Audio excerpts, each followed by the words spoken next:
It's now 4:30 on WKYT this morning. Firefighters in Nicholasville are doing their part to help out a Lexington firefighter who is battling cancer. Students in Estill County are safe to return to school this morning after radioactive waste was found across the street from the county's landfill. And Lexington police are still trying to figure out what led up to a double shooting that put one man in the hospital and killed a woman.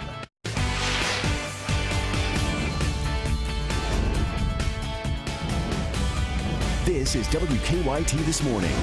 Good morning. Welcome in to WKYT. I'm Bill Bryant. Rebecca's off this morning.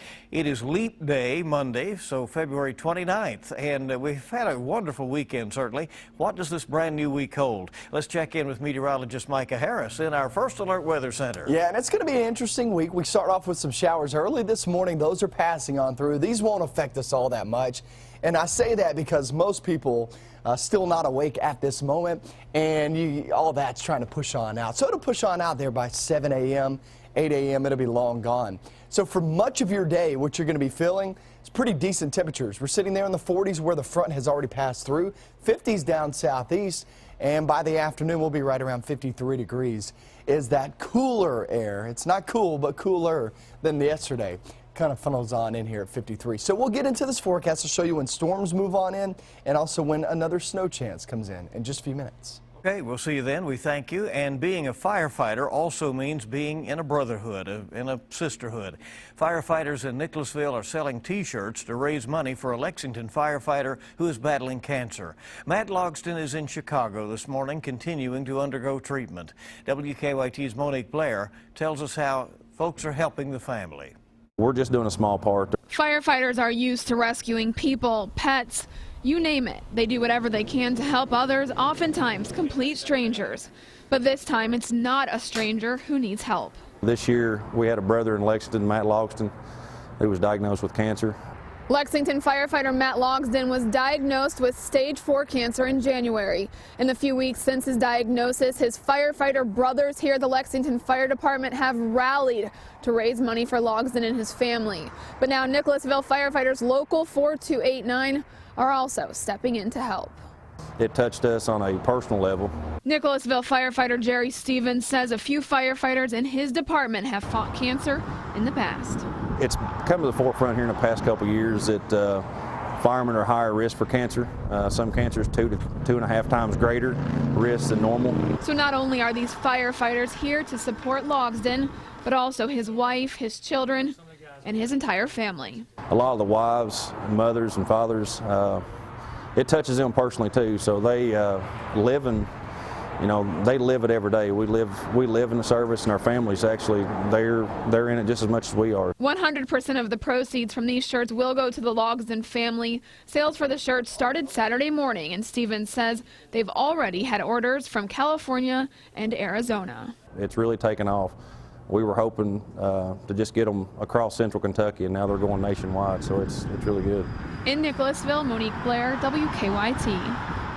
Now, if you are interested in buying a shirt, you can find a link on our website, WKYT.com, also on the WKYT News app. And you can download that for free in the app or Google Play stores.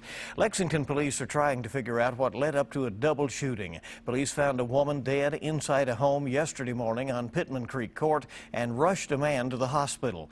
They say a relative found the couple inside the home with gunshot wounds around 11 o'clock yesterday morning. Investigators believe the man and woman are in their 30s. The man went to UK hospital. The woman died at the home. Obviously, this is a tragic incident that's happened.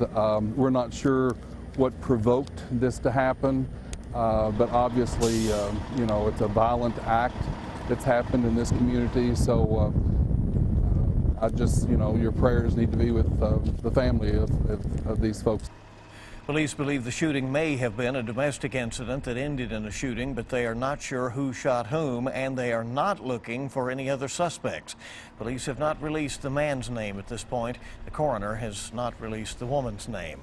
A man is recovering this morning after walking into a Lexington fire station with stab wounds. Lexington police say the man walked into the fire station on East 3rd Street yesterday afternoon.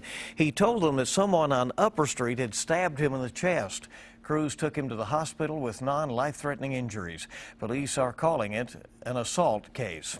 Crews in Estill County have tested 2 schools and a landfill for radiation levels. Last week, state leaders confirmed radioactive waste was illegally dumped at the Blue Ridge landfill.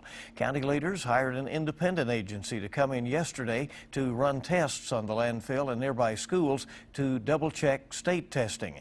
Leaders say the waste came from operations in Ohio, Pennsylvania, and West Virginia, and they arrived at the landfill between July and November of last year.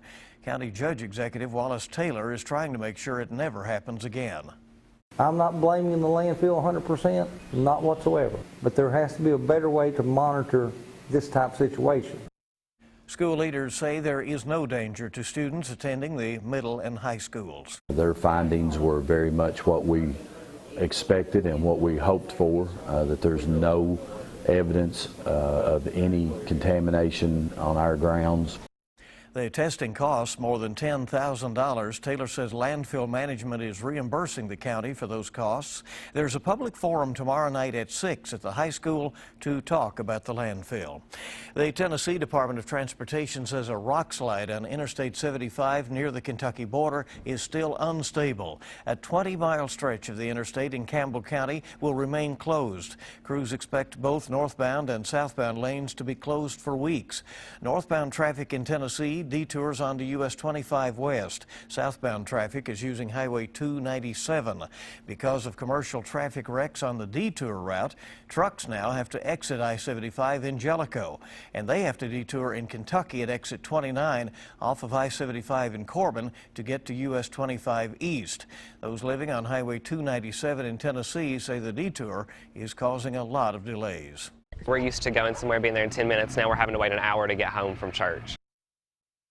Crews are concerned with rain in the forecast that more rocks could slide down, and they're hoping to have a better idea of when the interstate will be able to reopen at some point this week. It has been 58 years since the worst school bus crash in U.S. history. Back on February 28, 1958, a bus carrying 48 students went into the Big Sandy River in Floyd County. 26 children were killed, and so was the bus driver. But 22 also survived. The Scott County Rescue Squad was formed 2 months after that bus crash back in those days. It was the first one in Kentucky. There are several monuments for the 27 victims, including one outside the Floyd County Rescue Squad headquarters. After a pricey repair to the Wolf Creek Dam at Lake Cumberland, cities and businesses that use the water for free will have to start paying. The U.S. Army Corps of Engineers says the repairs cost $600 million. Supplying water was not an authorized purpose for the Wolf Creek Dam when Congress approved it in the 1930s. Several cities and businesses in southern Kentucky use water from it. They'll have to start paying for it and contribute to any future repairs. Police in eastern Kentucky have arrested a man accused in a multi-state Craigslist scam. Hazard police say 44-year-old James Kennedy was selling concert tickets on that site, but he never sent people the tickets after taking their money. Kennedy is charged with 4 counts of theft by deception and theft by unlawful taking. A fire destroyed a historic home in Lawrence County. First responders spent hours putting out the fire on Main Street in Louisa. The building was the Stuart Mayo House. It was built in the mid-1800s. No one was inside the home when the fire started. The cause is still under investigation this morning. A brand new hotel in downtown Lexington opens up today. There will be a ribbon-cutting ceremony and an open house at the 21C Museum Hotel on Main Street. The 15-floor former First National Bank building has 88 hotel rooms. Our partners at the Herald Leader report that room rates will range from $200 a night to about $700 a night for a 15th floor suite. The restaurant inside the hotel, called Lockbox, opened up earlier this month. Students raised a record number of money at UK's annual Dance Blue over the weekend. The 24-hour dance marathon at Memorial Coliseum raises money for children with cancer. And this year, students raised $1.6 million. That's $15,000 more than last year. About 800 dancers took part, all those hours of dancing. The money supports the Pediatric Cancer Clinic at Kentucky Children's Hospital. Our time this morning coming coming up on 440, 20 before 5, and WKYT This Morning is just getting started. Good to have you with us. Are you following the latest U.S. dietary guidelines? We'll show you what the health department is suggesting to help keep your family healthy. Coming up in today's Mom's Everyday Minute. Front is moving through at this very moment. It's pushing the rain on out, but what's back behind that? What are we going to be experiencing for today? I'll have that in your forecast coming up next. Now, your hour-by-hour forecast with meteorologist Micah Harris. We actually have a front moving through, and that's pushing some rain on out. If you're still dealing with some of that rain back toward the east, some heavier downpours like Lawrence County. But other than that, I mean, you work your way south and southwest of that, and you're losing a lot of that steam. So there's the look at this very moment, clearing back toward Moorhead and also Frenchburg, I-64. Wet conditions, especially across Moorhead if you're traveling early this morning, and also Highway 60. But all that now moving its way off into West Virginia. And here's the look. Just a little bit further south than that. You go across the Mountain Parkway. The back edge of this is actually back towards, say, Powell County. Wolf County still under a few showers here and there, and it's sliding eastbound.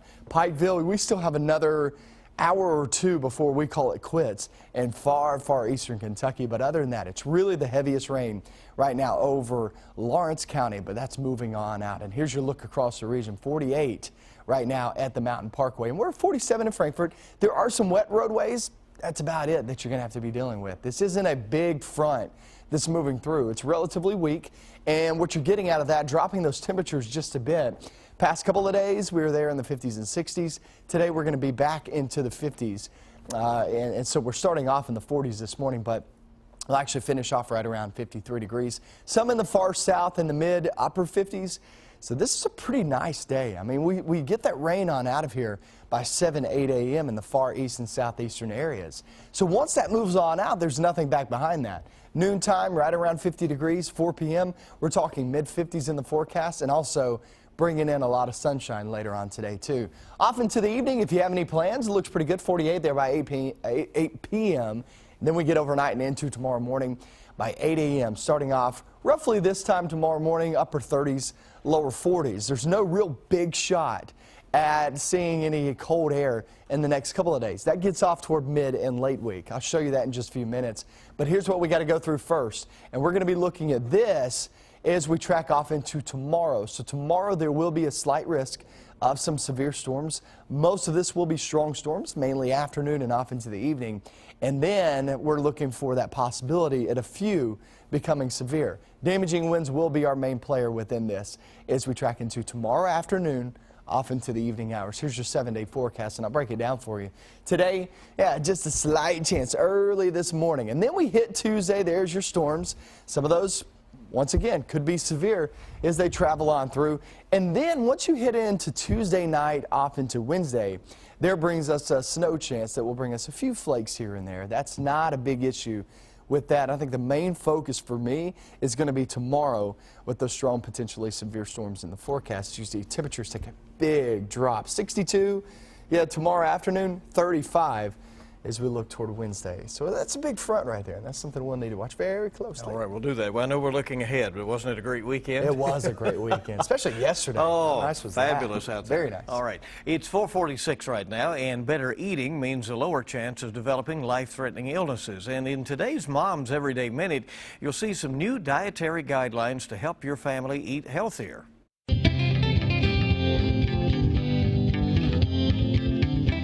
Healthy eating is one of the most powerful tools we have to reduce the onset of disease. That's just one of the top things the Department of Health wants you to know about its new dietary guidelines. Recommendations include focusing on a variety of nutrient-dense foods, limiting calories from added sugars and saturated fats, and choosing healthier beverages.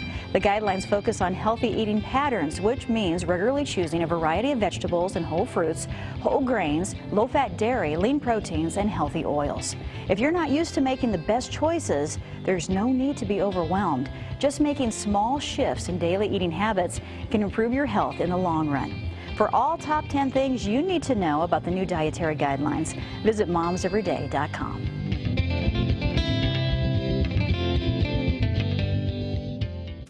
And for these tips and more, just go to WKYT.com, click on Moms Every Day, and you'll also find all of the latest news and weather right there on our website. Hey, it's good to have you with us on this Monday morning. Hope you're going to make it a good day. We have a lot more news coming up for you. Tomorrow is a big day in the 2016 election season. It's Super Tuesday. We'll see how presidential candidates are gearing up for the big day. Ahead on WKYT this morning. Kentucky mornings start here. You're watching WKYT This Morning. Good morning. Welcome back into WKYT This Morning. The time is 4:50. Glad you're along. More than a dozen states and territories will hold primaries tomorrow. It's Super Tuesday. It will be the biggest contest so far in the 2016 election season. Steve Nans shows us how the candidates are gearing up for that big day. With a major victory in South Carolina, Hillary Clinton is hoping to keep that momentum going across multiple southern states ahead of Super Tuesday. Sunday, Clinton traveled to Tennessee, where she spoke to a congregation in Memphis while attending a church service. I will need your help on Tuesday. The primary here in Tennessee is very important. I hope you will come out and vote, and of course I would be honored to earn your vote on Tuesday. As part of his Super Tuesday strategy, Senator Bernie Sanders skipped the Palmetto State on primary day and moved on to Texas, then Minnesota. I'm going to be asking for your vote on Tuesday, but I need more than that from you. I need your help the day after the general election, because I can't do it alone. Donald Trump, who won 3 of the first GOP races, is confident he'll sweep the Super Tuesday states, and John Kasich agrees. But the Ohio governor believes a strong showing in his home state next month will provide the boost he needs. I think Trump's probably going to win probably all of them, but you keep holding your own. Our campaign plan was ultimately to, hold our own in some of these places, and we will. What changes this race is my ability to win in Ohio. Senator Ted Cruz, however, believes Trump can be beat. Our campaign is the only one in a position to beat Donald Trump on Super Tuesday. And if you want to stop this Trump train, the only way to do so is to beat him on Super Tuesday. I'm Steve Nannis reporting. Okay, it'll be interesting. And Kentucky's Republican caucus is this Saturday, and 3 presidential candidates will be in the Commonwealth this week campaigning. Ben Carson will be in Lexington this morning for a town hall event at the Lexington Center. That's on Ruscio Way, Lexington Hit Center. Donald Trump is planning on an event that is tomorrow afternoon at the Kentucky International Convention Center in Louisville. And Senator Marco Rubio will be in Lexington Friday for an event. The details coming on that. Good to have you along. Coming up next, we'll have a look at some of the stories our news team is working on for you this morning. We'll have another look at your morning forecast as well. That's all coming up, and it's so good to have you with us on WKYT. Good morning. Welcome back into WKYT this morning. The time is 4:56. We're rolling toward 5 o'clock on your Monday. And it's time to take a look at some of the news stories we're working on for you this morning. Republican presidential candidate Ben Carson will be in Lexington this morning. He's one of 3 candidates making a stop in the Commonwealth this week. Carson will hold a town hall this morning at 10 at the Lexington Hit Center. That's on Ruscio Way. We'll have live coverage of Carson's campaign stop coming up at the top of the hour here on WKYT this morning. And Interstate 75 near the Kentucky-Tennessee state line is still shut down this morning, may be for a while. Road crews say a rock slide forced them to shut down the interstate on Friday afternoon. They say it could be shut down for weeks. We'll take a look at how that's going to impact southbound traffic. That's also coming up at the top of the hour.